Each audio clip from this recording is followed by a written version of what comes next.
Olá, futuros colegas de contabilidade. Meu nome é Vanderlei dos Santos e nós vamos estarmos conversando sobre auditoria. Quero aqui passar algumas informações para vocês sobre o exame de suficiência que vocês estão se preparando para prestar. Nós vamos estarmos conduzindo esse nosso trabalho. Eu vou estar apresentando alguns fatos vivência, alguns fatos práticos, e dentro desses fatos práticos que nós vamos estar trabalhando, nós vamos estar associando algumas teorias. Acredito que dessa forma seria mais fácil de nós estarmos retendo a informação. Então, no primeiro momento, para que serve a auditoria? Quando surgiu a auditoria? Todos nós sabemos que a contabilidade, lá nos idos dos anos de 1500, quando ela se tornou ciência da contabilidade, ok? Com a descoberta do nosso Lucas Pacioli, do método das partidas dobradas, não existia auditoria, ok? E a auditoria ela foi surgindo no decorrer da história dos negócios em função das necessidades que foram criando. Então, se nós formos observar a história, o que aconteceu? Até os anos 1900, a base econômica nossa era agrícola, ok? Então não tinha contabilidade industrial. Nos meados de 1900, 900 e alguma coisa, surgiram as contabilidades financeiras, a contabilidade de auditoria e etc., em função de algumas necessidades de negócios, algumas respostas que a contabilidade precisava dar ao mundo dos negócios, ok? No nosso país, especificamente, quando surgiu a contabilidade, a auditoria, tá? A auditoria ela se tornou uma necessidade legal no ano de 1976, com um decreto da CVM, Comissão de Valores Mobiliários. E o que era a auditoria? Qual era a função, qual que era o objeto da auditoria nesse momento? Tá. Nesse momento, foi criada a Lei 6.404, onde o foco dessa lei era gerar informação para os investidores, para os acionistas das grandes empresas que tinha no país naquele momento. Porque até então a lei que tinha no país, que era vigente no país, era uma lei que atendia os sócios das grandes empresas, ok? E não tinha aquela visão de investimento, de retorno de investimento. Então, a 6.404 ela veio suprir essa lacuna. E junto com o preenchimento dessa lacuna, veio algumas outras necessidades, ok? Então, nós tínhamos, num determinado momento, empresas, investidores, ok? Investidores. Esses investidores eram acionistas destas empresas, ok? E o que precisava? Esses investidores eles não tinham nenhuma formação contábil, muitos poucos nenhuma informação administrativa, eles tinham poder econômico, mas eles não tinham conhecimento de gestão e etc, ok? Então, para que ele pudesse ter certeza que o investimento que eles estavam fazendo estava sendo tratado da forma que eles gostariam que fosse tratado, que eles determinassem, o que foi criado, o que a CVM exigiu? Tá? Que todas as empresas SA, tá? Todas as empresas que o seu capital social fosse, de alguma forma, formado por investidores, por ações, ok? Fosse auditado, que as suas demonstrações contábeis fosse auditada por profissionais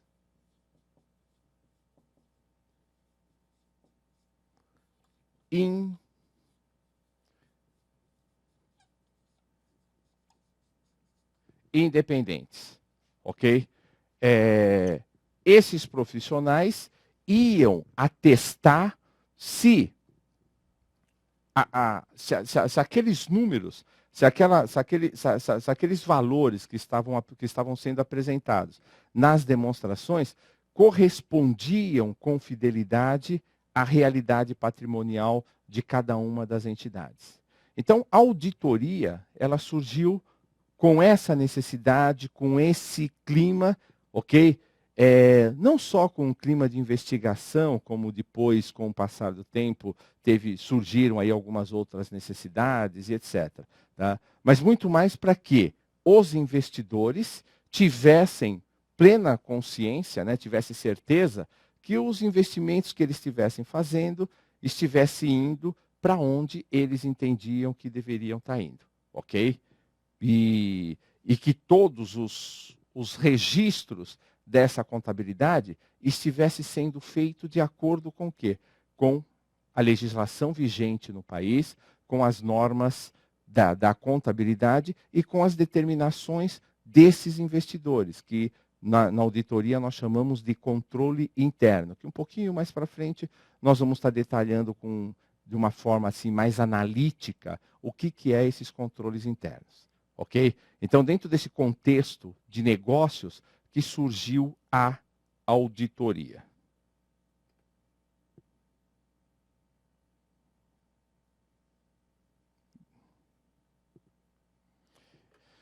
O que é a auditoria, propriamente dito? Tá? É o exame das demonstrações contábeis, é expressar uma opinião sobre a propriedade das mesmas e assegurar que elas representam adequadamente a posição patrimonial e financeira, os resultados das suas operações, a origem e aplicações de recursos, correspondente aos períodos em exames, de acordo com os princípios de princípios de contabilidade e a legislação atual. Ok? O que significa isso? Ok? As empresas, num determinado período, um ano fiscal normalmente é o período que acontece isso, um ano fiscal que normalmente vai de janeiro até dezembro. Temos aí no decorrer, dependendo da característica do negócio, nós temos aí algumas exceções, ok? Mas normalmente o ano fiscal ele vai de janeiro até fevereiro, de janeiro até dezembro, perdão, ok?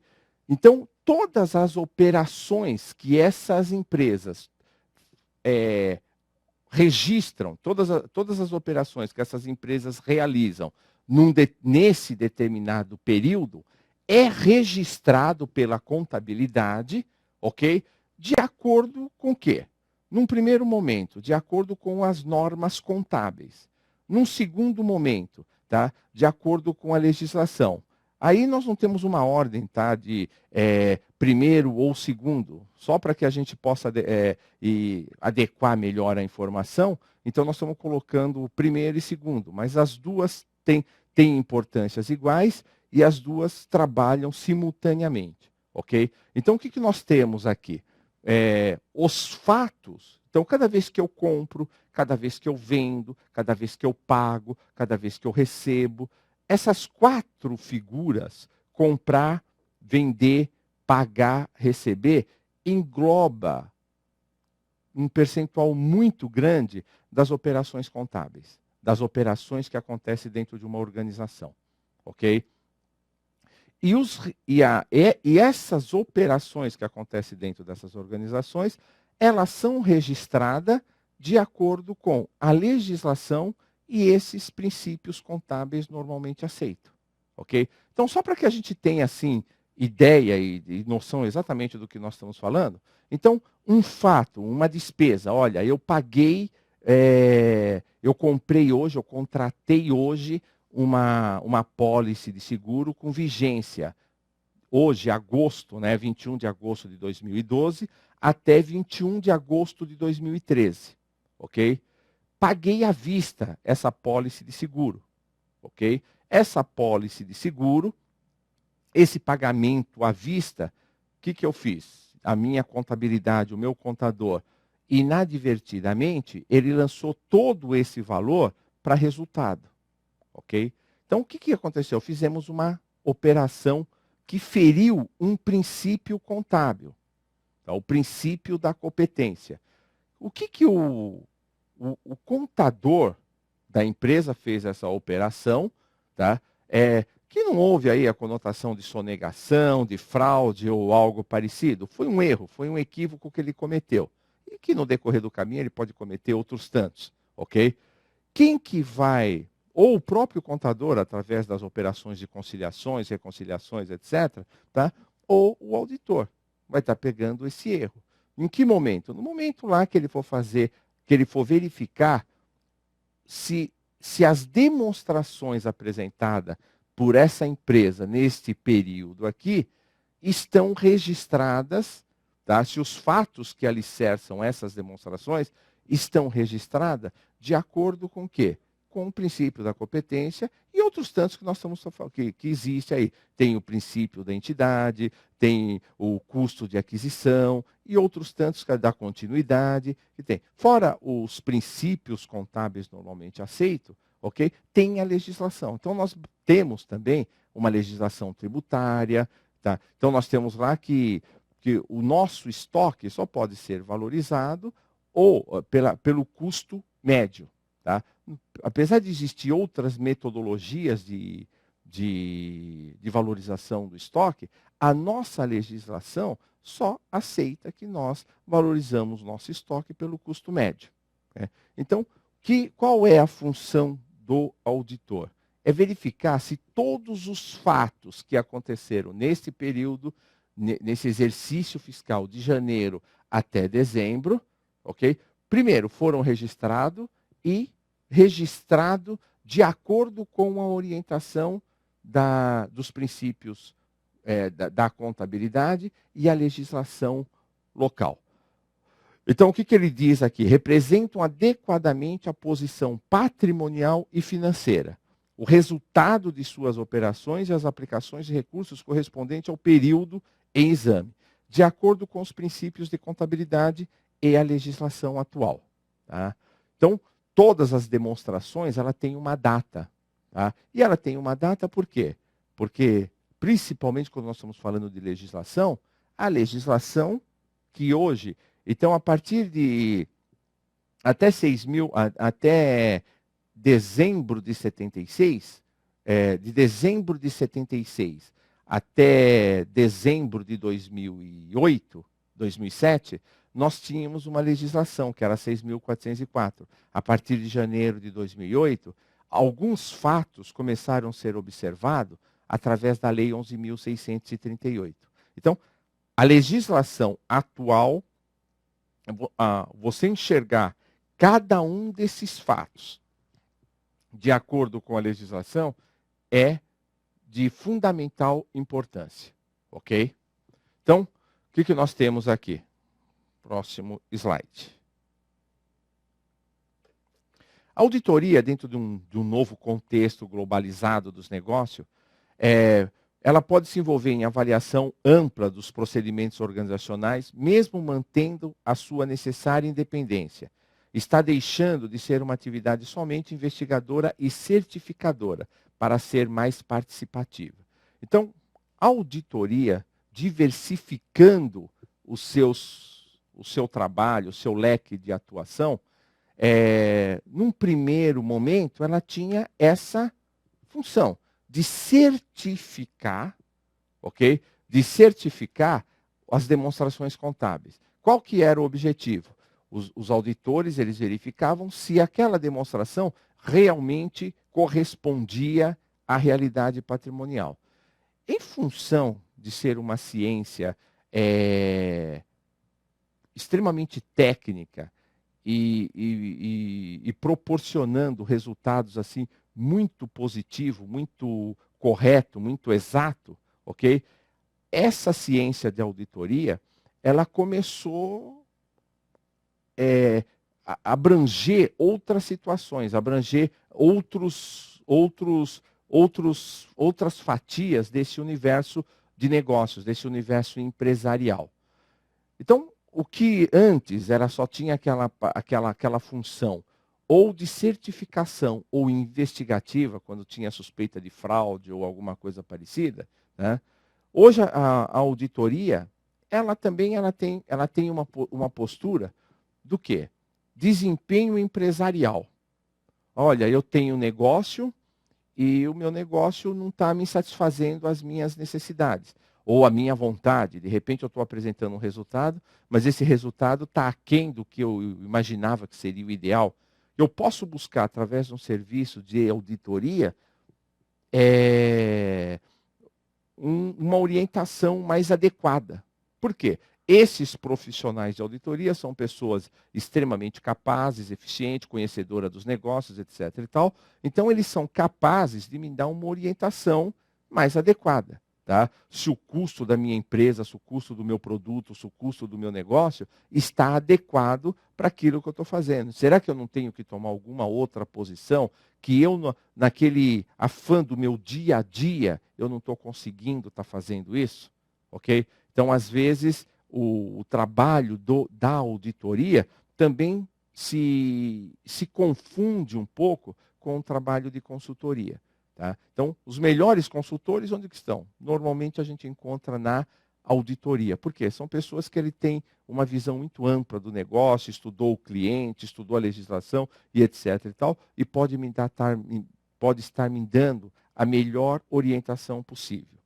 Estratégia de negócios. Esses dois itens se confundem um pouco, né? O desempenho, se eu vou te apresentar uma maior lucratividade, ou uma gestão estratégia. Posso bolar, é,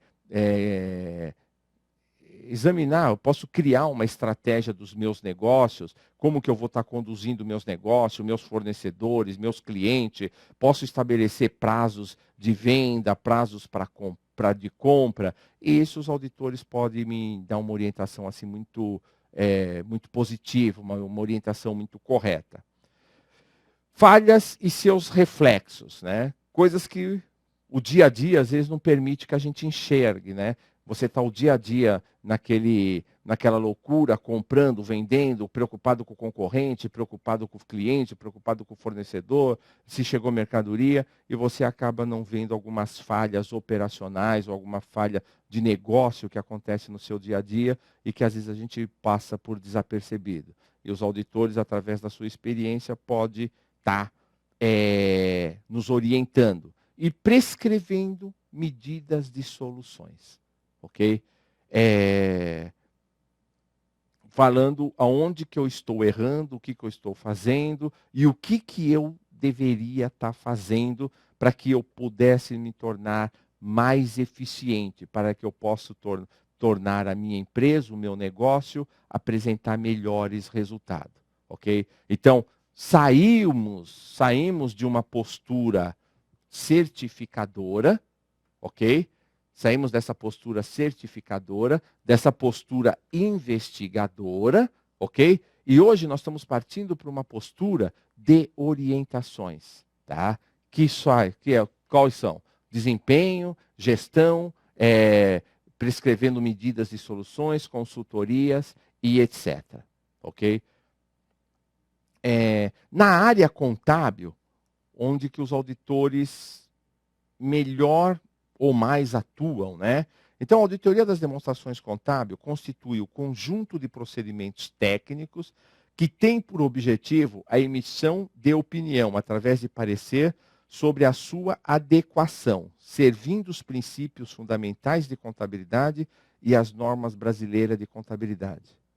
Pessoal, essa é uma definição do quê? Da auditoria contábil. Ela está muito ampla, etc., mas a gente pode encontrar outras definições que é mais ou menos parecida, mas é exatamente isso, ok?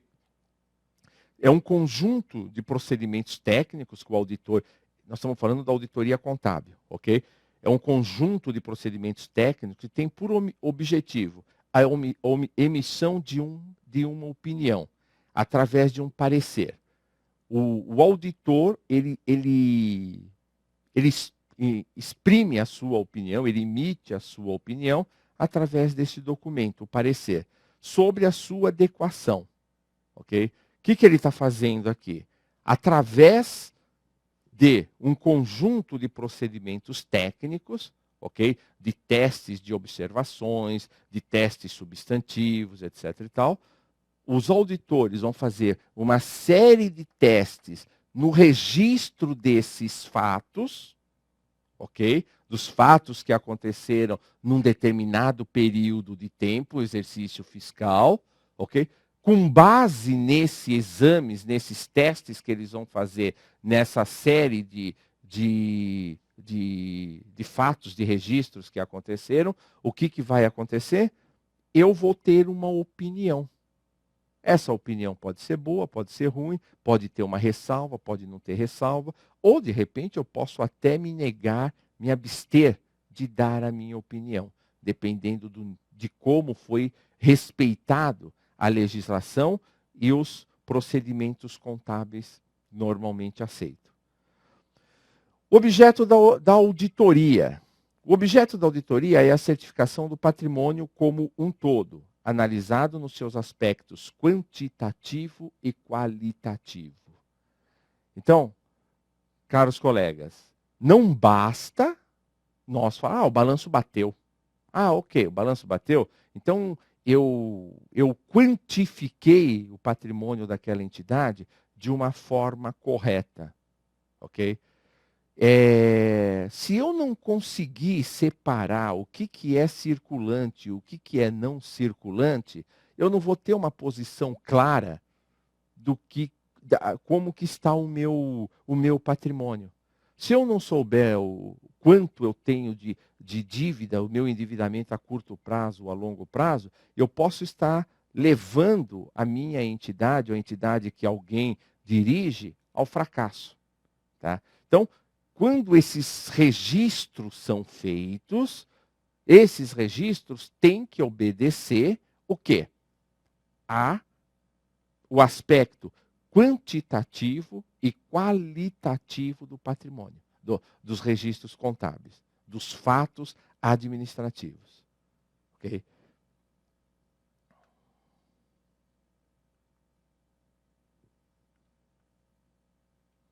Gêneros da auditoria. Auditoria operacional contábil. Confrontação dos elementos da contabilidade com as operações da empresa, objetivando dar credibilidade às informações. Nós falamos aqui dos investidores, falamos das empresas, ok? Esses personagens aqui são quem mantém essas empresas, são o que fornecem capital para que essas empresas operem. Tá? Esses investidores, eles têm que receber informações e acreditar no que está escrito aqui, nas informações que são fornecidas para ele. Ok? Não que ele vai desconfiar que o contador daqui não dê uma informação correta, possa falhar na informação ou alguma coisa parecida. Não é essa a situação. Mas o profissional independente, ele não tem nenhuma subordinação com a diretoria, com a gerência, não tem nenhum envolvimento comercial, financeiro, familiar, etc., com a empresa em si. Então, o que vai acontecer? A condução do negócio, a condução dos registros contábeis, ele pode, de uma certa forma, sofrer interferências aqui. Tá? Então, é interessante que ele tenha o quê? A posição de um profissional independente. Então, quando nós falamos aqui, auditoria operacional contábil, o que a auditoria faz? A auditoria operacional, o auditor de campo. Tá? Ele confronta os elementos da contabilidade com as operações da empresa. Olha, nós compramos aqui um maquinário. Então, dois fatores. Tá? Era necessário comprar esse maquinário para a operação, para o negócio? Era. Tá? Olha, o preço pago por esse maquinário é um preço justo? É. Ok? O tratamento, esse maquinário está tendo um tratamento contábil adequado? Tá? As depreciações desse maquinário estão sendo calculadas pelas alíquotas corretas, etc.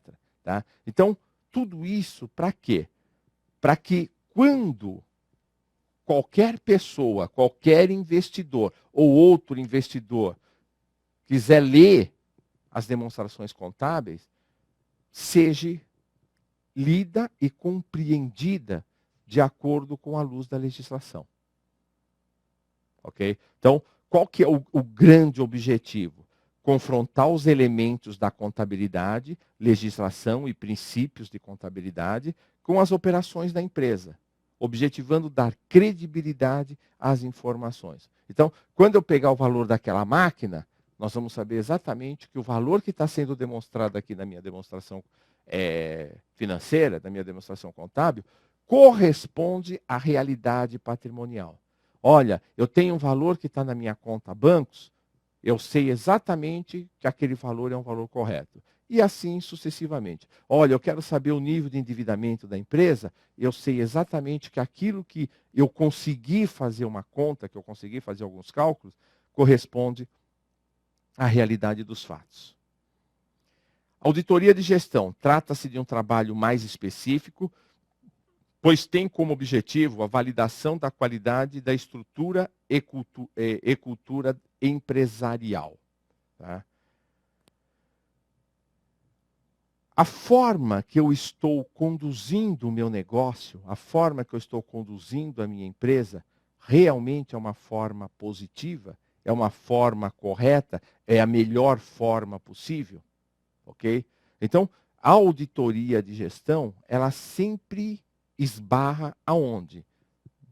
Em aspecto cultural da empresa, como que eu conduzo, a política que eu tenho com os meus funcionários, a política que eu tenho com os meus clientes, a política que eu tenho com os meus fornecedores. Olha, os produtos que eu faço produto de qualidade ou de não qualidade. Eu trabalho com produtos de primeira linha ou de segunda linha. Tá? Eu falo que o meu produto é de primeira linha e é de segunda linha.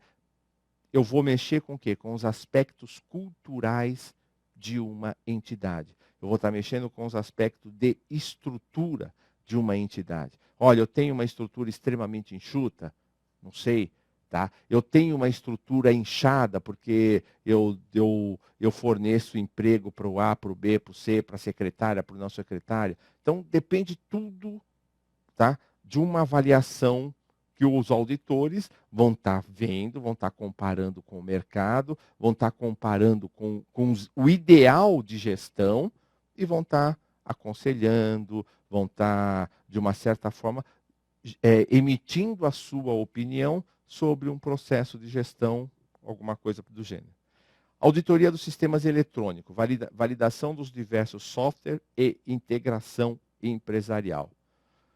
Hoje, nós sabemos que é muito difícil, muito raro uma empresa sobreviver sem um software. Por mais simples, por menor que seja a empresa, um software é uma das ferramentas assim que tem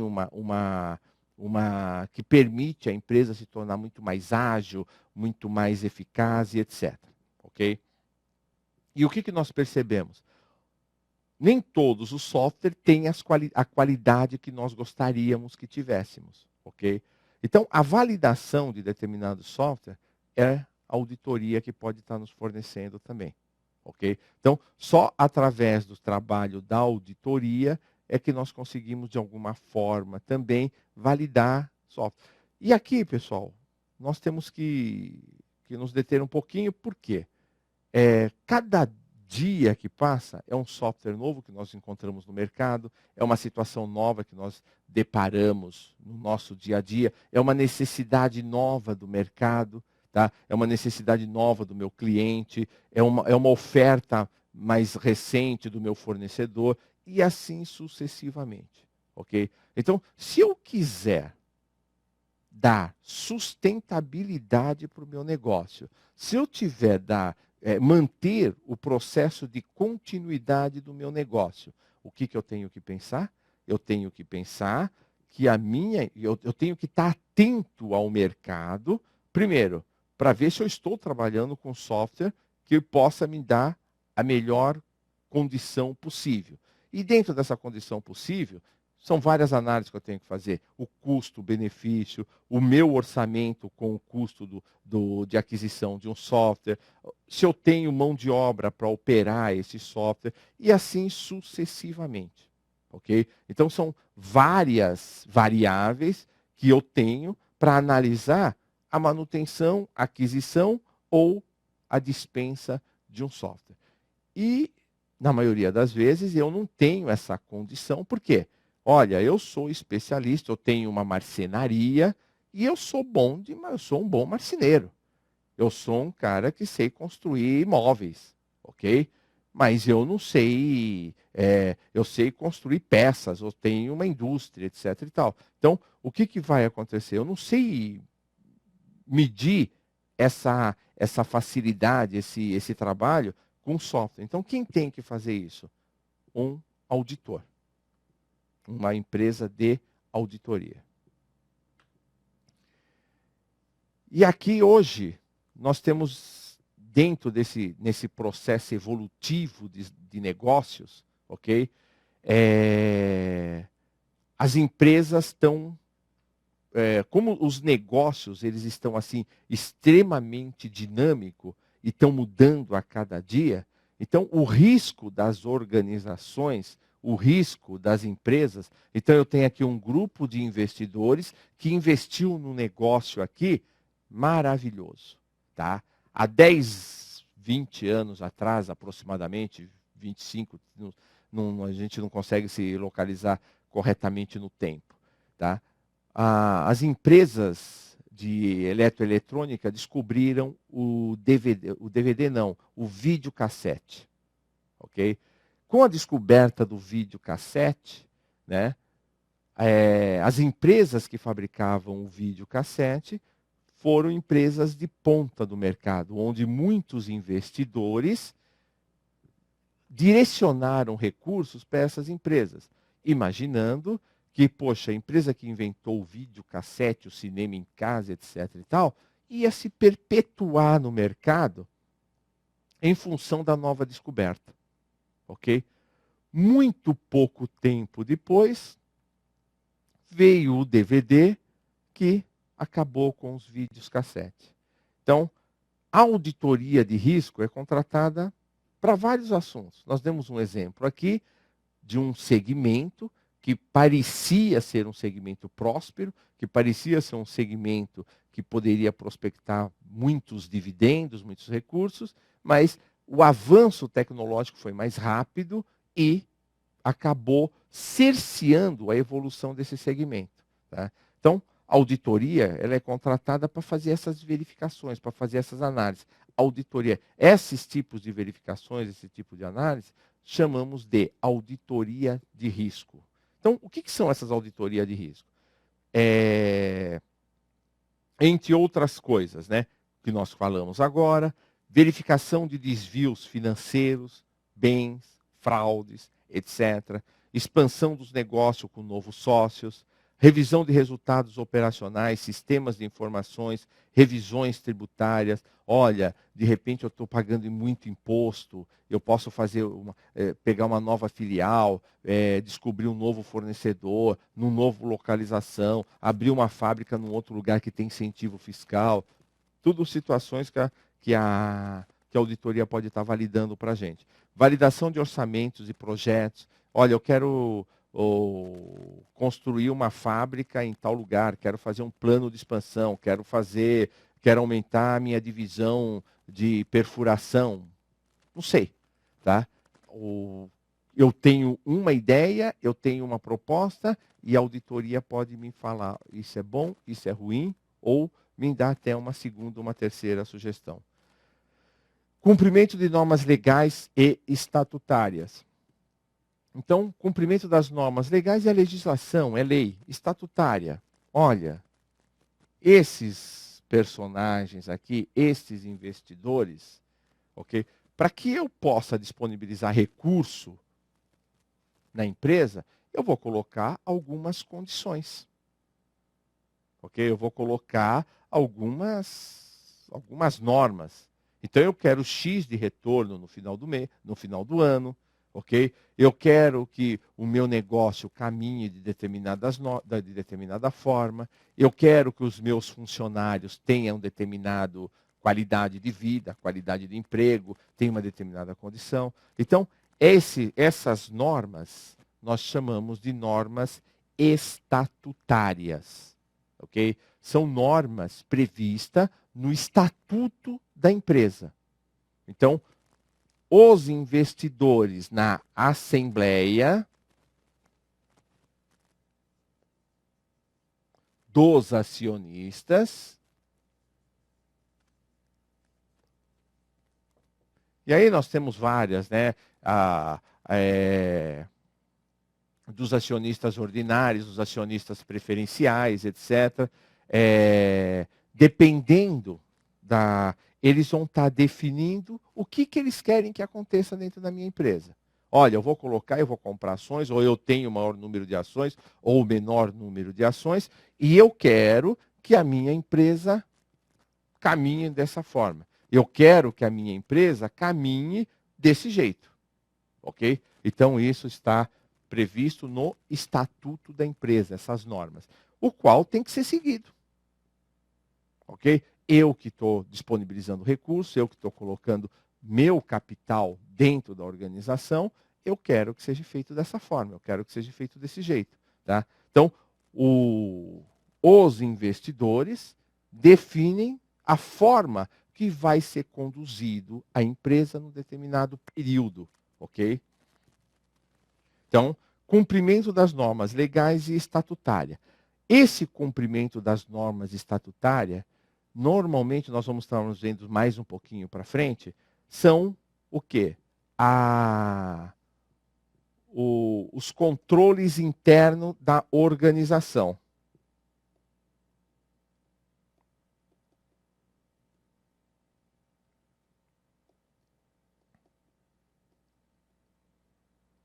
Que os auditores também têm que checar. Olha, quando eu contratei aqui os meus auditores independentes, além de ele verificar se as demonstrações contábeis estão refletindo a realidade patrimonial da entidade naquele período, ok? Se aquele lucro que foi apresentado realmente é lucro, se o prejuízo ou o prejuízo que está sendo apresentado realmente é prejuízo, se o nível de endividamento é verdadeiro e etc., tá? Ele tem que verificar se essas determinações aqui que nós acordamos, que nós investidores definimos, está sendo cumprida com segurança. Na realidade, está sendo cumprida. Ok? Validação dos bens para fins de laudo de validação patrimonial. Tá? Então, validação de bens também. Olha, esse bem tem tal valor, esse projeto, essa empresa que eu quero incorporar, que eu quero fundir, é boa, não é boa, é ruim, não é bom. E é um trabalho que os auditores vão estar fazendo também. Processos de fusões, cisões ou incorporações. São situações que os auditores vão trabalhar, que os auditores vão estar fazendo também.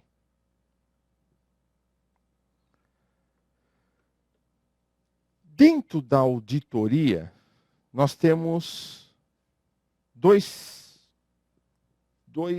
grupos de auditores. Nós temos auditoria interna e auditoria externa. Então, nós temos aqui a auditoria interna, que sempre a auditoria externa, auditoria interna, ela está subordinada à alta administração da empresa. Ok? Então, eu vou apagar aqui, só para que a gente faça aqui mais ou menos um organograma de como funciona.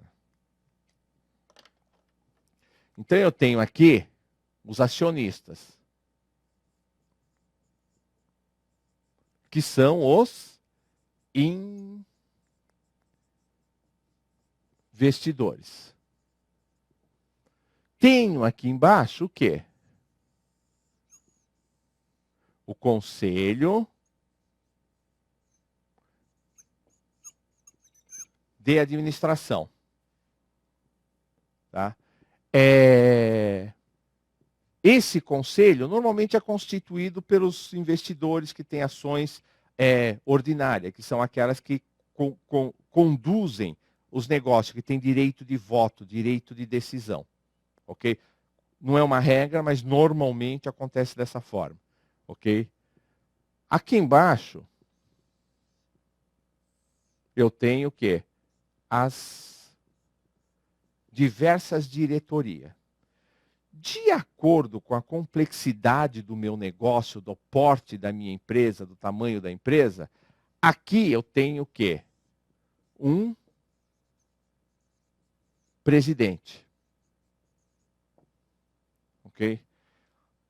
Esse departamento, esses auditores internos, normalmente eles estão aqui, ó. Eles estão subordinada. Nós vamos estar vendo nos livros a alta administração, ok? Então eles estão normalmente aqui acima da diretoria. E por que isso, pessoal? Porque esses auditores internos, uma das funções básicas deles é fazer com que o estatuto que é feito por esse pessoal aqui seja cumprido. Estatuto. Inclusive, os senhores diretores cumpram essa situação. Então, se eles estiverem numa situação hierárquica, se ele estiver dentro do organograma, abaixo da diretoria, ele vai sofrer subordinação. E eles não vão ter como estar contrariando determinações de uma diretoria. E se ele estiver numa situação na alta, subordinado somente à alta administração, ele pode fazer valer a vontade dos acionistas, dos investidores. Então, auditoria interna, sempre praticada por empregados da empresa. Então, os auditores internos, esses têm subordinação da empresa. Esses estão subordinados sempre à alta administração. Ok? O seu trabalho é validar e acompanhar os procedimentos internos da sociedade, sempre subordinada à alta administração. O que é acompanhar procedimentos internos da sociedade? O estatuto. Olha, no estatuto da empresa diz o seguinte: olha, o gerente ele só pode assinar um cheque junto com o diretor. E valores até 50 mil reais. Se for acima de 50 mil reais, só pode assinar o diretor e o presidente. O gerente não pode assinar. Se for abaixo de 10 mil reais, pode assinar o supervisor e o gerente. Se for acima de 200 mil reais, só pode assinar o presidente e um conselheiro. Normas que são determinadas no conselho de administração, no estatuto da empresa. A auditoria tem que ver se isso está funcionando. De repente o diretor aqui, que tem poder, que ele pode fazer, eu cismei, eu vou comprar um carro. Eu cismei, eu vou comprar uma máquina nova, etc e tal. Tá? Eu cismei, vou aumentar aqui alguma... Quer dizer, como são órgãos de poder, eu posso individualmente tomar decisões. Pessoal, não estamos nem falando aqui de fraude, nada desse tipo. Mas eu posso tomar decisões que pode comprometer o quê? A estratégia da empresa. Então, esse auditor interno, ele tem que estar sempre atento se a estratégia da empresa, se os controles internos, se o estatuto da empresa está sendo seguido. Se as diretrizes desse estatuto, dessas normas, estão sendo seguidas corretamente.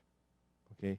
Então, seu trabalho também serve como apoio para os auditores externos. Muitos dos serviços do auditor externo, do auditor independente, é feito pela auditoria interna.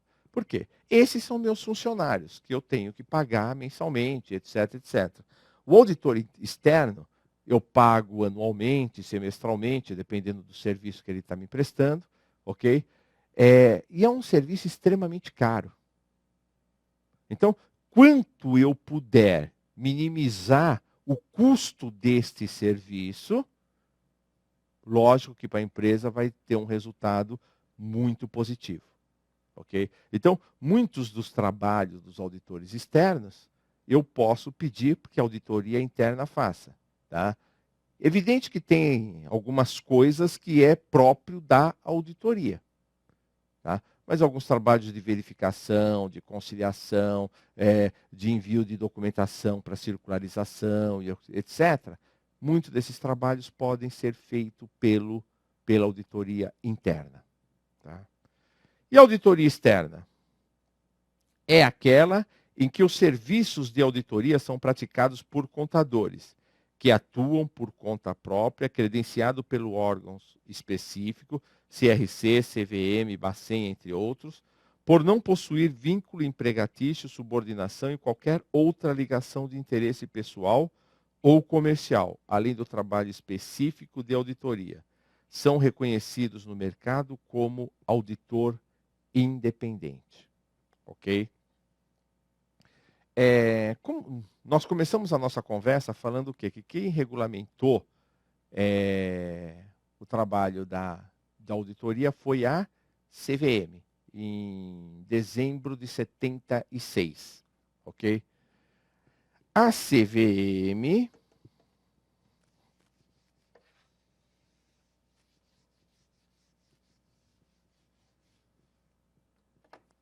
é um órgão subordinado, CVM, Comissão de Valores Mobiliários, tá? É um órgão que é subordinado ao Banco Central, o qual é subordinado ao Ministério da Fazenda. O que é Comissão de Valores Mobiliário? Esse órgão aqui normatiza todos os procedimentos relativos às empresas de capital aberto. Todas as empresas que o seu capital, que ela tem ações que são comercializadas na Bolsa de Valores, ok? São normatizadas pela CVM. E se a gente observar aqui, nós estamos vendo aqui qual é o papel dos investidores. Manter as empresas. Através do quê? Do controle de ações. Eles compram ações, parte do capital dessa empresa e mantém o giro dessa empresa. Ok? Então, essas empresas que têm o capital na Bolsa de Valores, ela tem alguns procedimentos que têm que ser seguidos. Ok? Ela tem algumas normas que devem ser atendidas. E aqui, se vocês observarem, ó, isso aqui é um trinômio, né? Ministério da Fazenda, que determina as normas econômicas, Bacen, que dá as determinações, Banco Central do Brasil, para as instituições financeiras, e a CVM, que está ligada com a parte econômica e com a parte financeira também, que nós estamos falando das ações. Ok?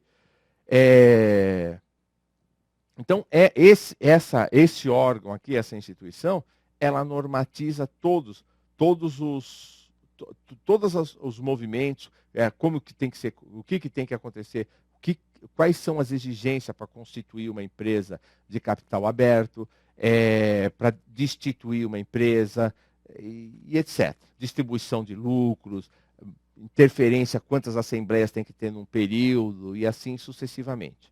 Ok? Por não possuir vínculo empregatício, a subordinação em qualquer outra ligação de interesse pessoal ou comercial, além do trabalho específico de auditoria, são reconhecidos no mercado como auditor independente. O auditor independente, para ele exercer a função dele de auditor, que quem normatiza o trabalho do contador, olha, aqui nós temos o contador,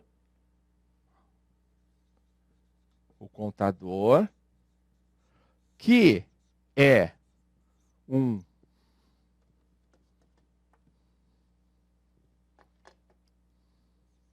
um auditor. Quem normatiza aqui é o CRC, Conselho Regional de Contabilidade, que também, para que você possa ser um auditor, você tem que ter um registro num órgão que é subordinado também à CVM, que é o IBRACON. Então vocês percebam que estão todos eles interligados um ao outro. Tá? E quando nós falamos aqui que a pessoa precisa ter essa independência, ela não pode ter nenhum vínculo, nenhuma relação de interesse com A, com B, com C, com nenhuma da empresa, etc. e tal, é extremamente importante. Por quê? Porque na hora de eu dar a minha opinião como profissional de auditoria, essa minha opinião, ela tem que ser assim totalmente imparcial. Se eu tiver, olha, se o meu chefe for o dono da empresa, eu vou ter obediência a ele, eu vou ter subordinação a ele.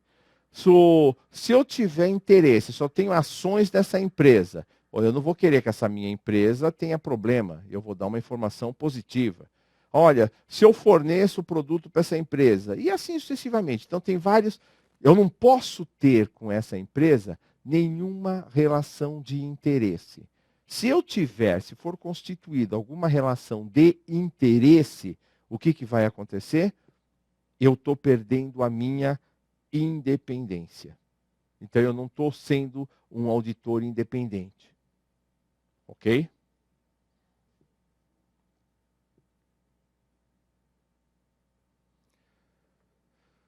Vamos falar um pouquinho agora dos controles internos. Tá? As normas de auditoria geralmente aceitas, referente ao trabalho no campo, estabelece que o auditor deve avaliar o sistema de controle interno da empresa auditada, a fim de determinar a natureza, época e extensão do procedimento de auditoria. O auditor independente executa os seguintes passos na avaliação dos controles internos. Levanta o sistema de controle interno, verifica se o sistema levantado é o que está seguido na prática, avalia a possibilidade do sistema revelar de imediato erros e irregularidade, determina o tipo, data e volume dos procedimentos de auditoria a serem adotados.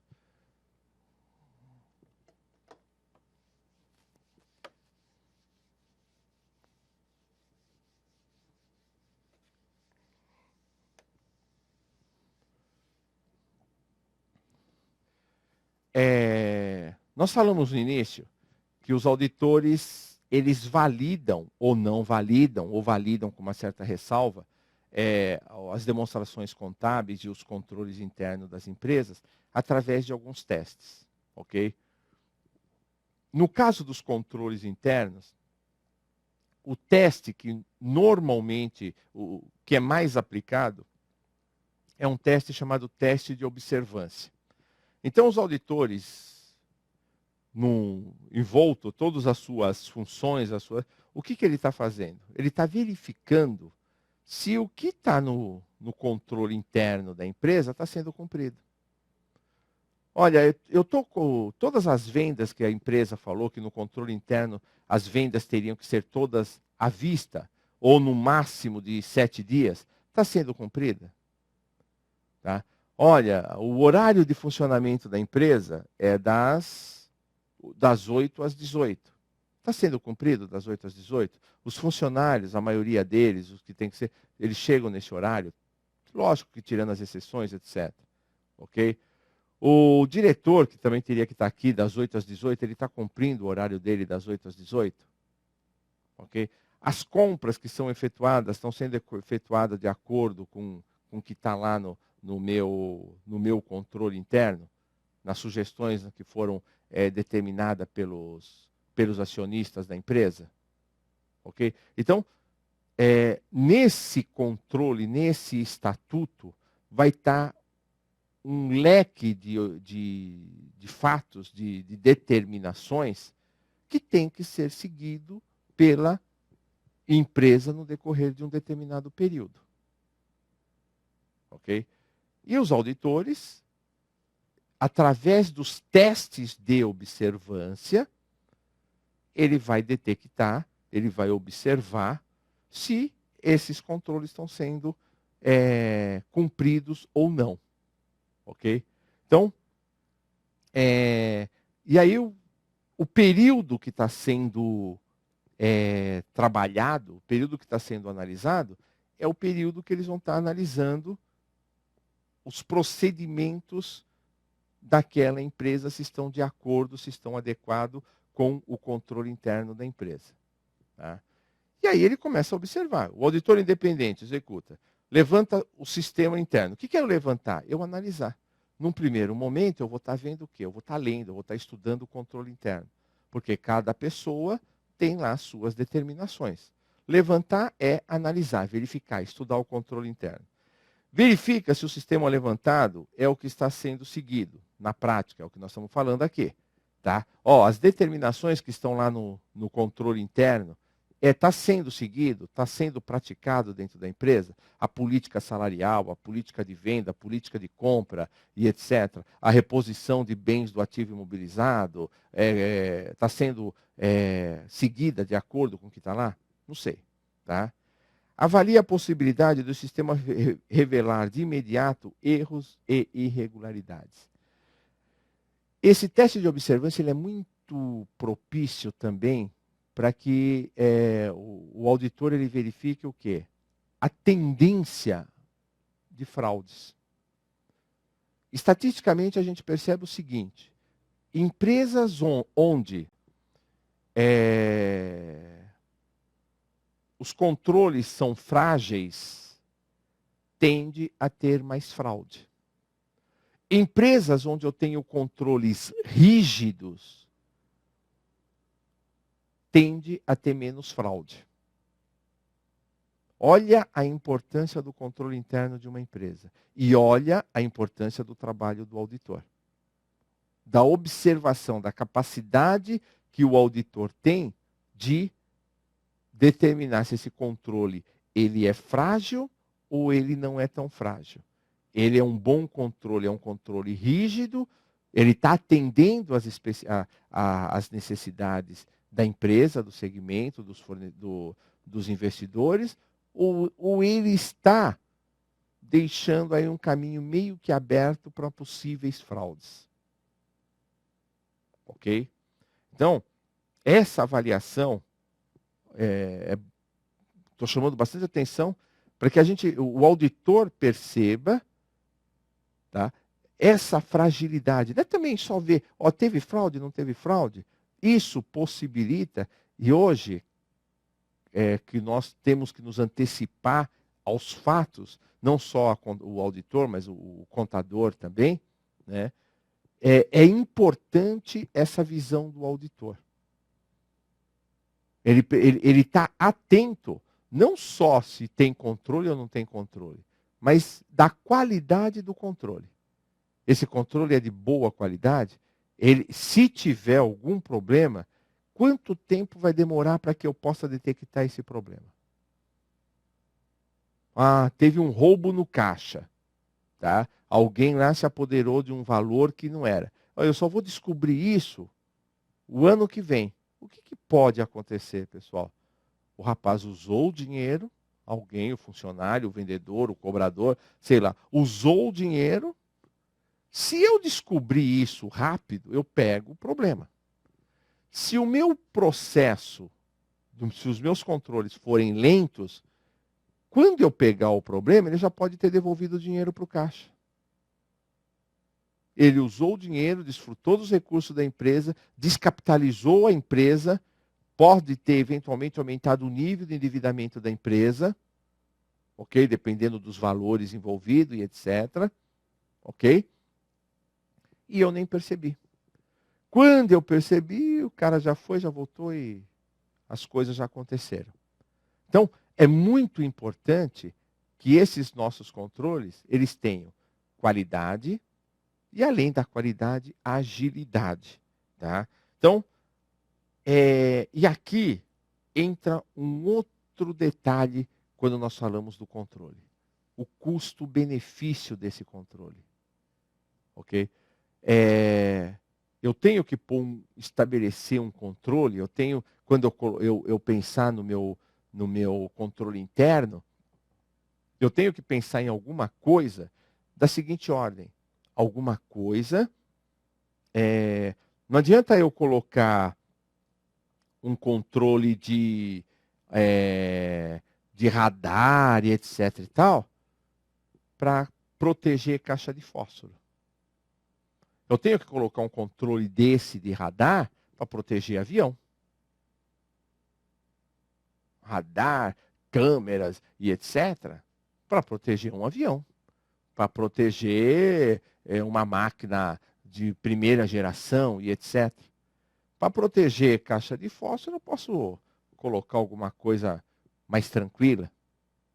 Um controle mais light, um controle que não seja tão rigoroso, que não seja tão sofisticado, que não seja tão caro assim. Ok? Então, o que eu tenho que avaliar? O que o auditor tem que ver também na hora que ele vai vai emitir a opinião dele? O controle é bom, o controle é ruim. O controle é de qualidade ou de não qualidade. Mas também não adianta eu colocar um controle de extrema qualidade para proteger a caixa de fósforo. Então, esse controle de qualidade, ele também tem que estar muito adequado, ok? A quê? Ao preço do que eu estou protegendo. O custo-benefício. Claro isso daí? Então, avalie a possibilidade do sistema revelar de imediato erros e irregularidade. Determina o tipo, data e volume dos procedimentos de auditoria a serem adotados. É o que nós estamos falando, né? Esse controle tem que detectar com agilidade as possíveis erros, as possíveis irregularidades, ok? E além disso, o controle tem que ser capaz de determinar datas. Ó, aconteceu isso hoje e num prazo curto detectar o volume dos procedimentos de auditoria serem adotados, não só de auditoria, mas dentro da própria empresa, que tem que ser anotado, que tem que ser trabalhado. Ok? O controle interno representa em uma organização o conjunto de procedimentos, métodos ou rotina com o objetivo de proteger os ativos, produzir dados confiáveis e ajudar a administração na condução ordenada do negócio. É isso aqui, né, pessoal? Eu tenho os meus investidores aqui, que capitaliza a empresa aqui, ok? E olha, o capital eu dei. O investidor forneceu o capital. E ele vai fornecer também normas. Olha, eu quero que você use esse capital dessa forma. Na condução do meu negócio, eu quero que seja feito dessa forma. Tá? Então, os controles internos, o que acontece? Ele ajuda a administração na condução ordenada do meu negócio. Todos aqueles negócios previstos, tá? Imaginado num planejamento, imaginado num plano estratégico, eles vão ser resolvidos desta forma. Ok? Exceções vão ser tratadas como exceções.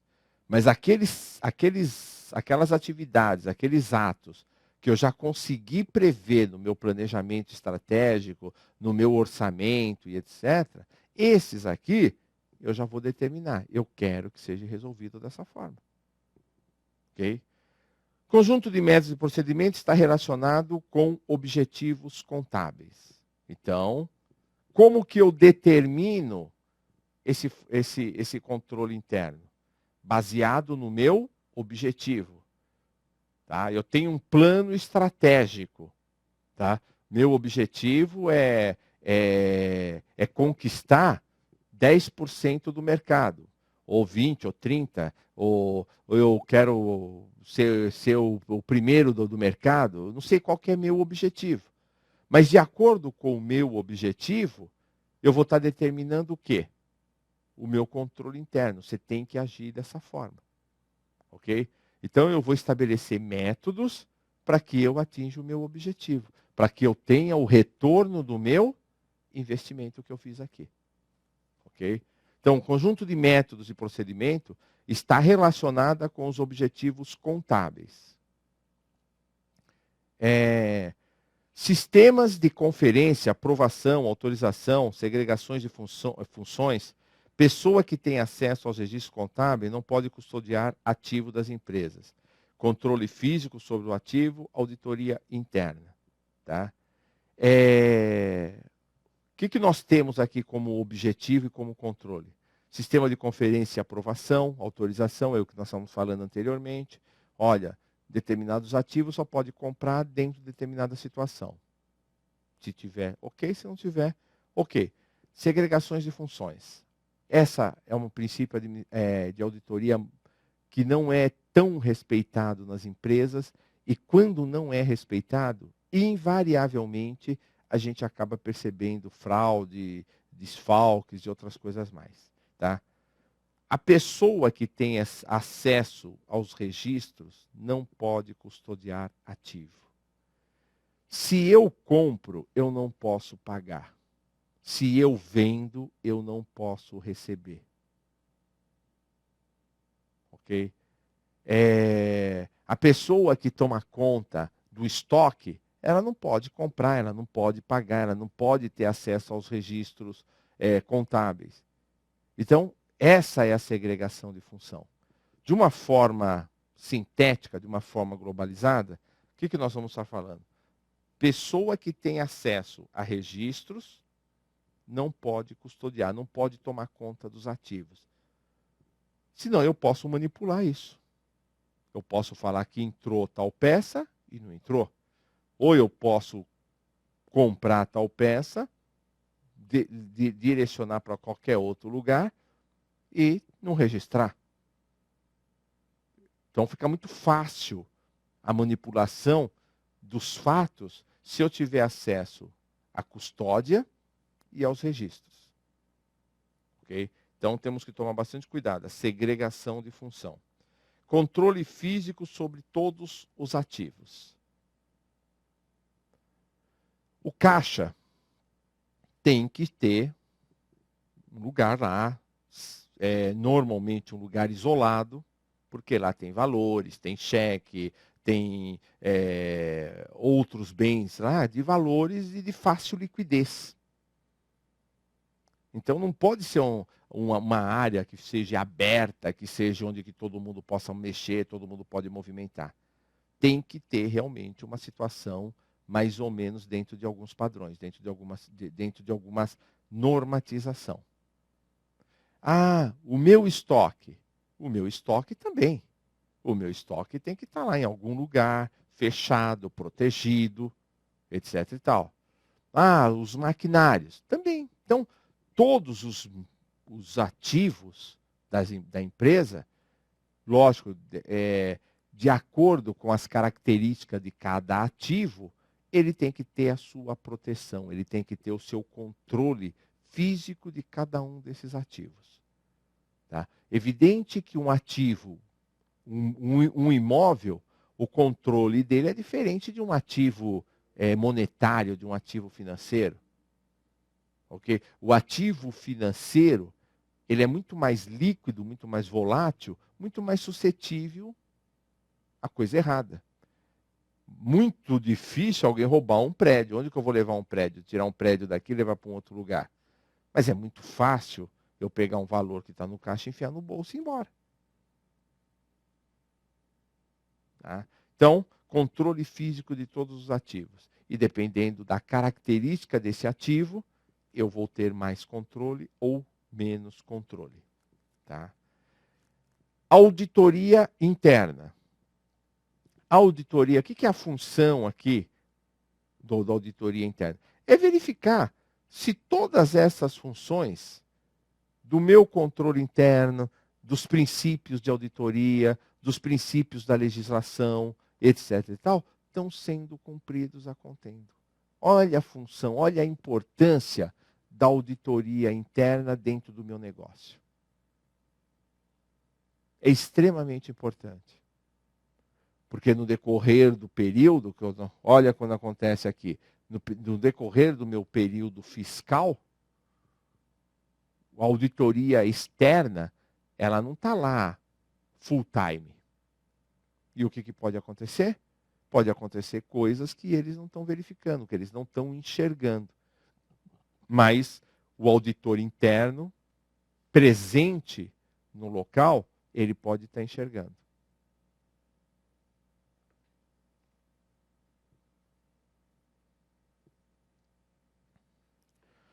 O conjunto de métodos, de rotinas administrativas, está relacionada com os controles administrativos.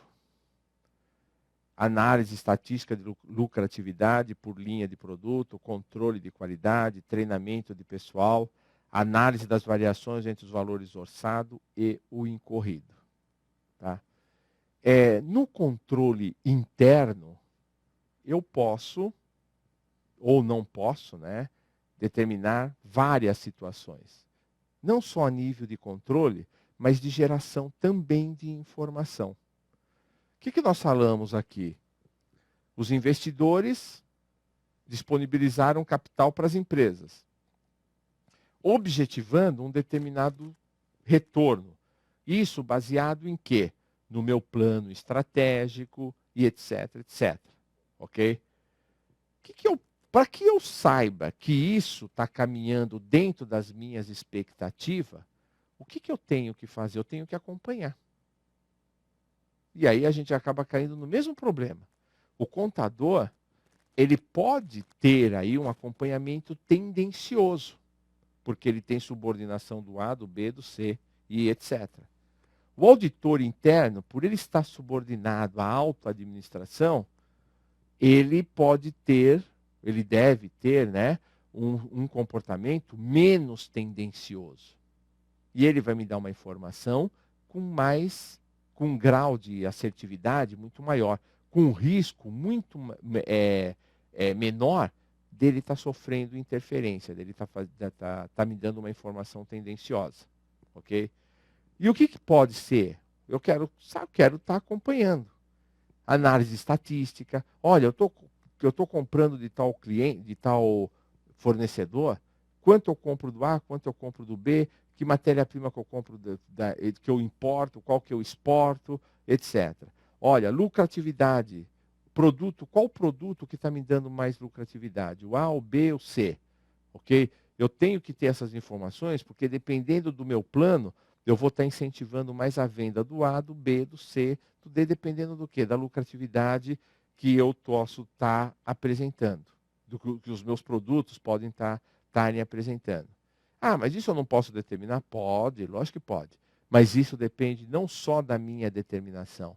Depende de concorrência, depende de mercado, depende de fatores econômicos, depende de fatores políticos, depende de uma série de fatores que às vezes escapa à minha capacidade administrativa.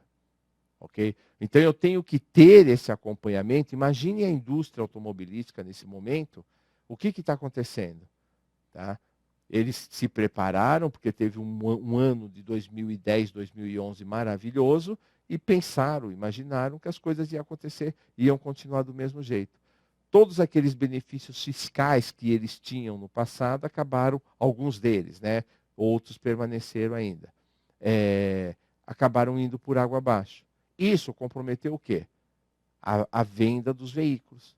Então, aqueles veículos que antes também eram financiados por 72 meses, 80 e poucos meses, etc. e tal, hoje você tem uma limitação do quê? De 60 meses. E mesmo assim, para você conseguir um financiamento de 60 meses, você tem que ter uma ficha cadastral assim exímia. Você não pode ter o menor risco em função do quê? De fatores da nossa economia, de fatores econômicos. Então, fatores extra empresa, extra negócio, interfere no meu plano estratégico. Se eu não tiver essas informações para que eu possa estar gerando as informações, tomando as minhas decisões com qualidade, eu acabo podendo não cumprir o meu plano estratégico. Tá? Então é importante que eu tenha essas informações e com um grau de independência da melhor forma possível. Ok? Eu não posso ter um auditor externo full time dentro da minha empresa, pelo custo e etc, etc. E não é o trabalho deles fazerem isso, ok? Mas eu posso ter uma auditoria interna, onde ela pode me subsidiar de informações, onde eu posso estar tomando as minhas decisões da forma mais assertiva possível, ok?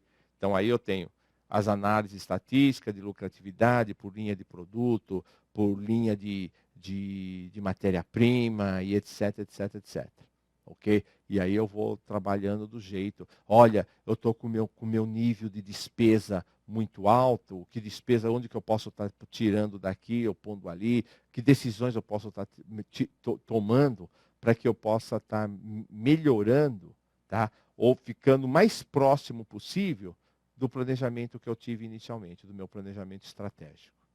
Ok? Controle de qualidade. Aí entra, nós já falamos também, né, meus amigos? O que é o controle de qualidade? É eu saber exatamente o que eu estou vendendo, aquilo que eu estou fazendo, como que está o meu produto. Tá? Olha, os investidores querem que eu tenha um produto de primeira qualidade, que eu atinja um determinado nível de mercado. Tá? Tá lá no meu controle interno. Isso está acontecendo? Isso é uma verdade? Ou eu estou comprando matéria-prima que não está me proporcionando produzir um produto de primeira qualidade? Ou eu estou enganando o meu cliente, eu estou ferindo a política da empresa. Eu estou falando para ele que estou vendendo um produto de primeira qualidade e estou vendendo um produto de segunda, de terceira, de quarta qualidade. Ah, eu vou mudar minha estratégia. Eu vou trabalhar com produtos, sim, de segunda linha. São decisões que vamos ter, que quem vai, os gestores, os investidores vão estar orientando os gestores com base em quê? Nas informações que o controle interno pode estar gerando para eles. Treinamento de pessoal.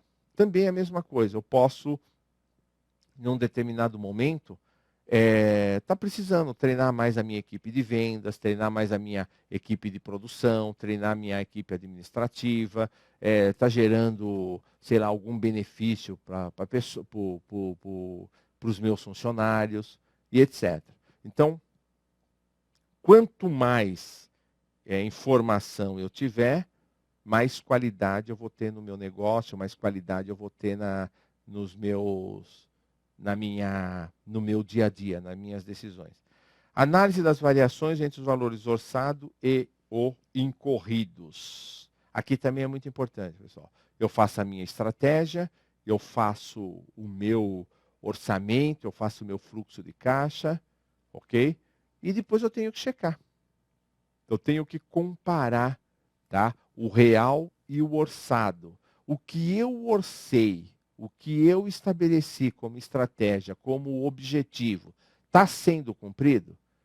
Eu estou trabalhando de acordo? Sim ou não? Se sim, sim. Se não, não. E se não, o que nós vamos fazer para chegar aonde nós queremos chegar? Aonde, para mim ter o retorno que eu gostaria de ter. E aí a gente vai estar trabalhando. E esse trabalho, ele só vai acontecer de que forma? Só vai acontecer se eu tiver informação. Se os controles internos gerar essas informações para a gente.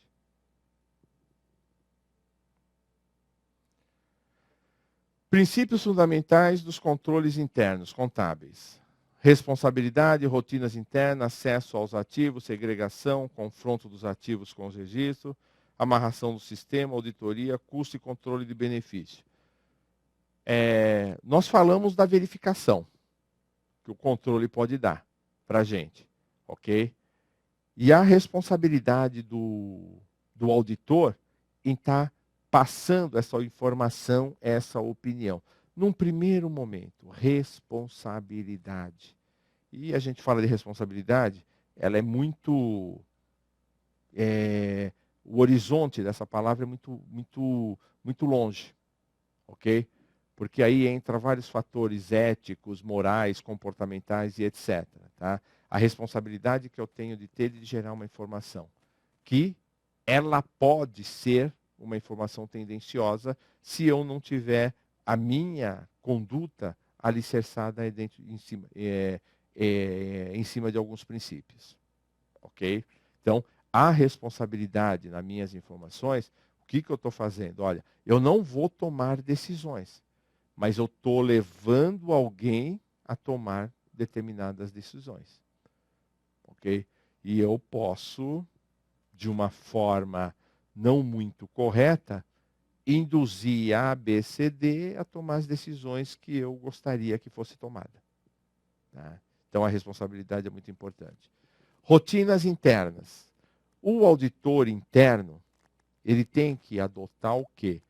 Princípios, ele tem que adotar situações onde ele pode estar checando, tá? Verificando com uma certa periodicidade o quê? Os controles internos. Os auditores experientes, ele já tem isso assim bem... Ele faz 2, 3 coisas ao mesmo tempo. Ele faz sempre um teste substantivo e faz 2, 3 testes de observação juntos. E acabam sempre... Por quê? Porque ele já estabelece rotinas para que eles possam estar tomando as decisões mais corretas. Acesso aos ativos. Os controles internos, ele tem que, de uma certa forma, proteger os ativos, como nós falamos, cada um dentro das suas características. Segregação de funções nós falamos, confrontos de ativos com os registros também nós falamos, quem registra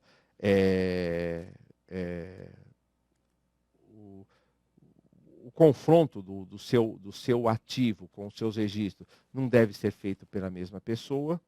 Amarração do sistema, esse controle interno, ele tem que ser um controle que tem que estar com uma certa amarração, ok? Que aí o contador, o auditor vai estar trabalhando para que isso aconteça da melhor forma possível, ok? Certos resultados têm que ser igual a outros tantos e assim sucessivamente, tá? Auditoria interna nós falamos, custo, controle e benefício. Também nós falamos também aqui, pessoal, do controle e do benefício, ok? O meu controle, ele tem que ser adequado ao meu ativo, ok? Eu não posso fazer um controle de radares e câmeras, etc e tal, para proteger caixa de fósforo, ok?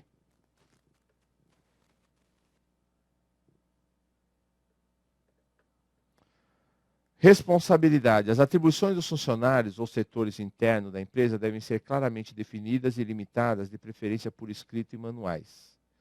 Tá? Isso é a qualidade do meu controle interno. Tá?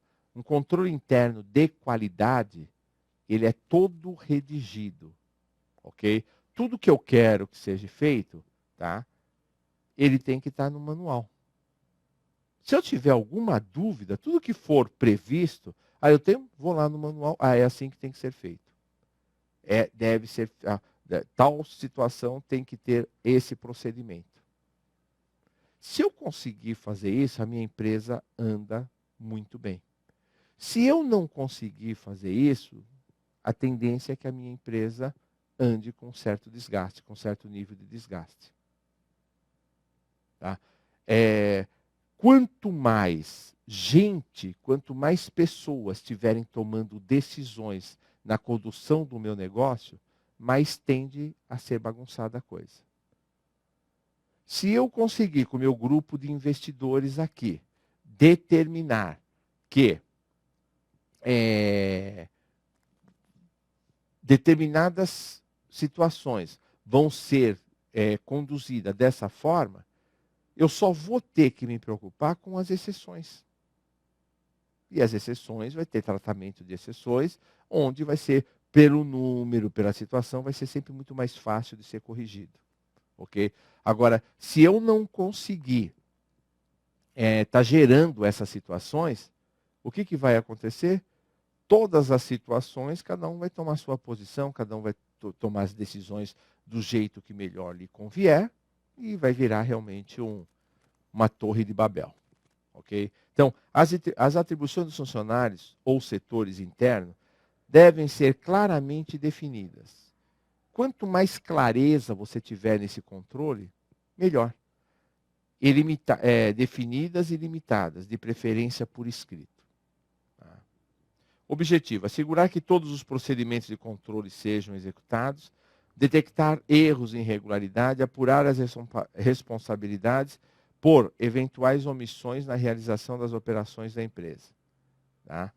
Então, se eu tiver com clareza as coisas definidas, não necessariamente eu preciso pôr nome, etc., mas sim funções, cargos, etc., tá? Quando a coisa que eu defini não aconteceu do jeito que era para acontecer, o que eu vou fazer?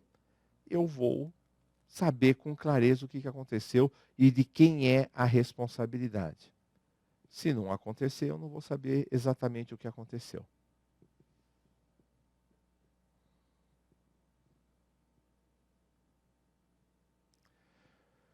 Princípios fundamentais de controle internos contábeis. Responsabilidade. Apresentaremos alguns exemplos de tarefas internas que precisam ser definidas com clareza e responsabilidade.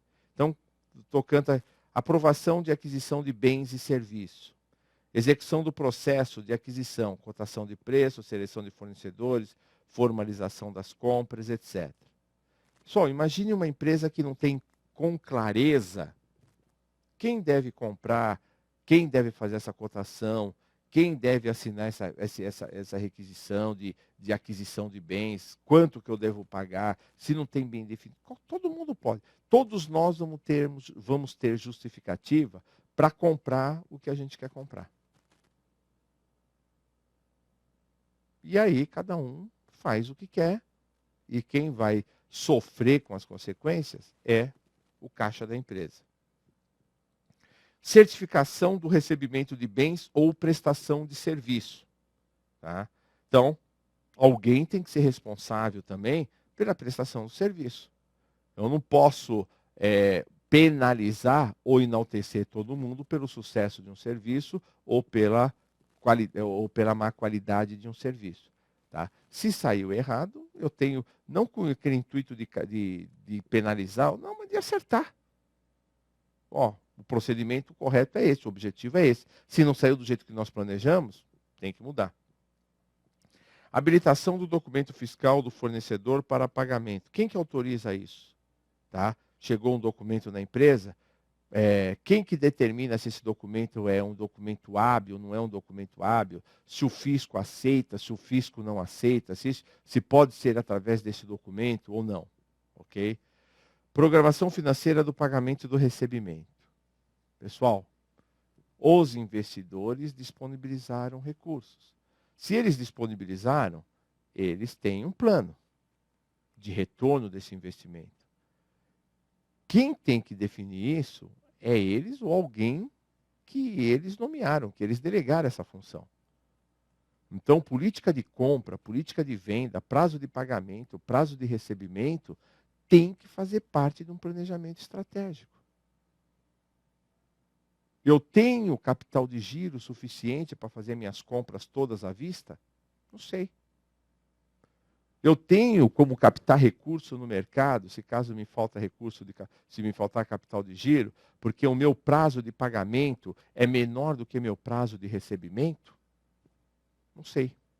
Quem vai determinar isso é meu controle interno, o que determina o meu controle interno. Ok? Guarda, assinatura e preenchimento de cheque. Aí já está dos meus ativos, né? O que eu tenho que estar guardando, que nós falamos anteriormente. Olha, a minha responsabilidade que eu tenho. Eu tenho os meus ativos, ok? E dependendo das características do meu ativo, eu tenho que estar estabelecendo o quê? Tipos de controles. Eu tenho que estabelecer um controle interno para guardar cada um dos meus ativos de acordo com as suas características. Tá? A forma de eu guardar talão de cheque é diferente da forma que eu guardo o maquinário. A forma que eu guardo o maquinário é diferente do valor que eu guardo a moeda que está no caixa. E assim sucessivamente. Pagamentos a fornecedores, aprovação de vendas, nós falamos. Controle de vendas a prazo, recebimento de numerários. Olha aqui o negócio interessante. Recebimento de numerários. Olha, o vendedor foi lá, vendeu e vai trazer o dinheiro. Vai fazer o favor para a gente de trazer o dinheiro para a empresa. Né? Quantas vezes que a gente vê essa situação? Ah, o cara vai lá, ele vendeu, ele vai lá, entrega e ainda vai quebrar o galho para a gente. Aí o que vai acontecer? Olha, esse dinheiro tem que ser depositado na conta da empresa. E o cara normalmente esquece de fazer esse depósito. Não tem norma que determina isso, não tem nenhuma normatização que todos os valores têm que ser depositados no banco tal, agência tal. Eu esqueci. Como não tem essa normatização, eu esqueci, também não tem nenhuma penalidade, não tem nenhuma medida a ser tomada, a não ser lamentar pela perda dos recursos. Ok? Então, tem que ser, olha, o vendedor, e hoje tem uma facilidade incrível. O meu vendedor, o meu cobrador, meu vendedor, será que está em Manaus? Se ele recebeu do cliente lá em Manaus, ele procura qualquer banco, qualquer agência bancária, deposita no caixa eletrônico, não precisa pegar fila, não precisa pegar nada, deposita que 2 minutos depois eu estou checando se esse valor entrou no meu caixa ou não. Se já está, pelo menos, contabilizado na minha conta ou não. Pode ainda não estar disponível, mas eu vou saber se ele está contabilizado ou não dentro do meu caixa. Controle dos registros de funcionários. É mais ou menos óbvio, mas a gente tem um monte de situação que tem empresas que não sabem nem quantos funcionários tem. Não sabe nem quanto ganha cada funcionário. Não sabe exatamente nem quanto que é a folha da empresa. Ok?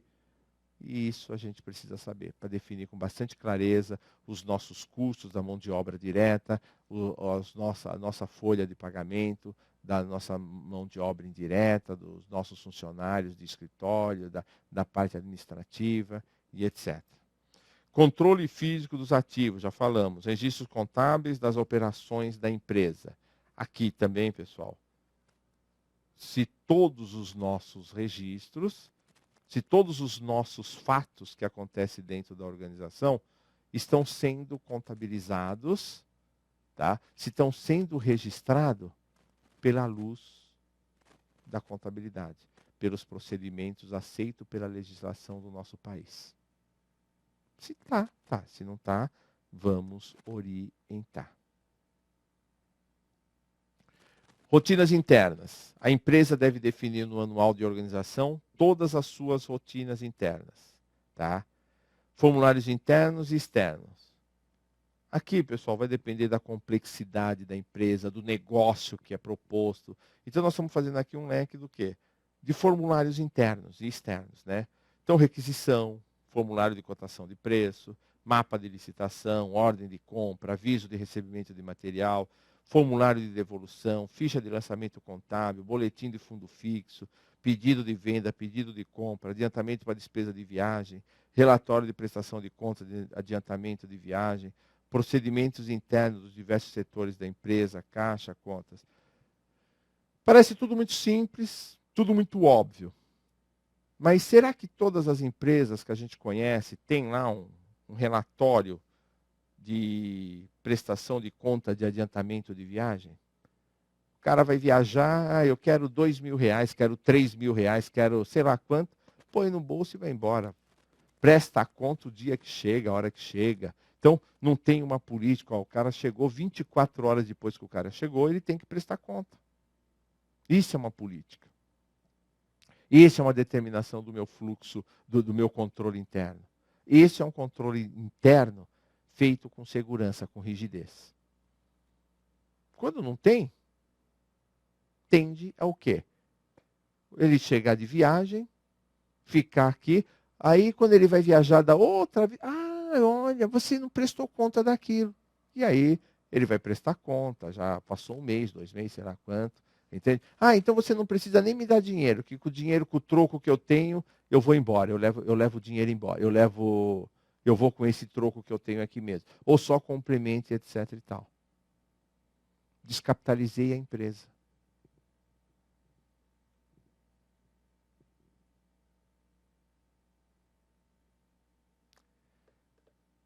Aqui nós falamos acesso aos ativos. A empresa deve limitar o acesso dos funcionários a seus ativos, estabelecer controle físico sobre eles. Manuseio de numerário recebido antes de ser depositado em conta corrente da empresa. Emissão de cheques isoladamente, manuseio de cheques assinado, manuseio de envelopes de dinheiro e salário. Falamos sobre isso aqui, né? Só estamos deixando de uma forma um pouco mais analítica. Controle sobre os ativos, local fechado do caixa, guarda de títulos e valores em cofre. Segregação de funções, também falamos, consiste em estabelecer que uma mesma pessoa não pode ter acesso aos ativos e aos registros contábeis, devido ao fato dessas funções serem incompatíveis dentro do sistema de controle interno. Não pode acontecer isso, ok? Quem registra não pode custodiar ativo. Não posso ter acesso ao ativo. Quem tem acesso aos ativos, não podemos registrar. Tá? A possibilidade, a fragilidade de um sistema como esse é muito grande. Ok? A gente fica, o nosso controle interno fica por demasia fragilizado, exposto. Ok? Fica basicamente sem controle. Eu posso, é a mesma coisa do que nós falamos anteriormente. Se eu não tenho determinação de alguém que vai viajar, eu fico com o dinheiro, esqueço outras coisas. Quando eu vou viajar de novo, aí que eu vou prestar conta. Isso se prestar. Isso se prestar. Porque normalmente a gente pode esquecer também. Confronto de ativos com os registros. A empresa deve estabelecer procedimentos de forma que seus ativos, sob a responsabilidade de alguns funcionários, sejam periodicamente confrontados com os registros contábeis. O objeto desse procedimento é detectar desfalque de bens ou possíveis erros de registros contábeis. Exemplo, contagem de caixa, comparação com o saldo do razão geral, contagem física de títulos de comparação com o saldo da conta investimento, conciliação bancária, inventário físico. São procedimentos que têm que ser feitos, pessoal. Independente, é o que nós estamos falando da fragilidade. Se o meu caixa, se o meu funcionário que está lá no meu caixa, ele sabe que semanalmente, quinzenalmente, mensalmente, etc. e tal, eu vou fazer uma contagem de caixa, a chance de acontecer alguma coisa errada nesse caixa é muito pequena. Agora, se eu nunca faço essa contagem, essa comparação, a chance de acontecer alguma coisa errada aumenta.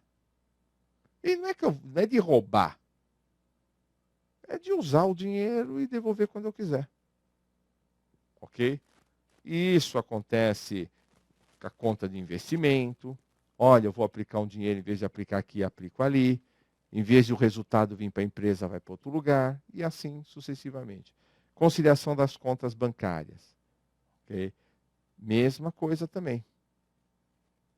O cheque deveria... Olha, eu emiti um cheque, o cheque não caiu hoje, vai cair depois, eu recebi tal coisa. Olha, veio o recebimento da duplicata dia 10, mas só caiu na conta dia 20. Por que isso? Eu não sei o que está acontecendo. Só o controle que vai falar. Inventário físico. Tem que ter. É lei isso aí. Eu tenho que fazer periodicamente um inventário físico. Tenho que confrontar o que está lá no meu estoque com a minha contabilidade.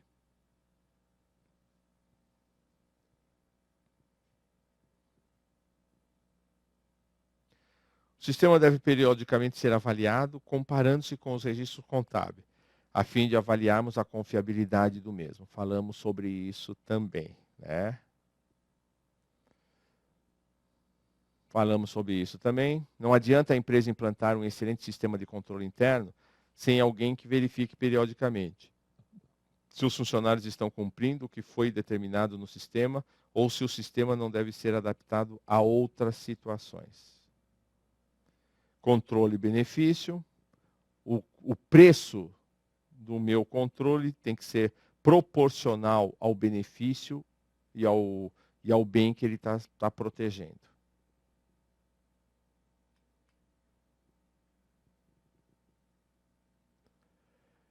terminamos aqui essa primeira parte, essa primeira aula, ok?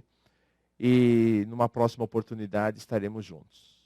Uma boa sorte a todos, espero que tenham gostado dessa primeira aula. Boa tarde.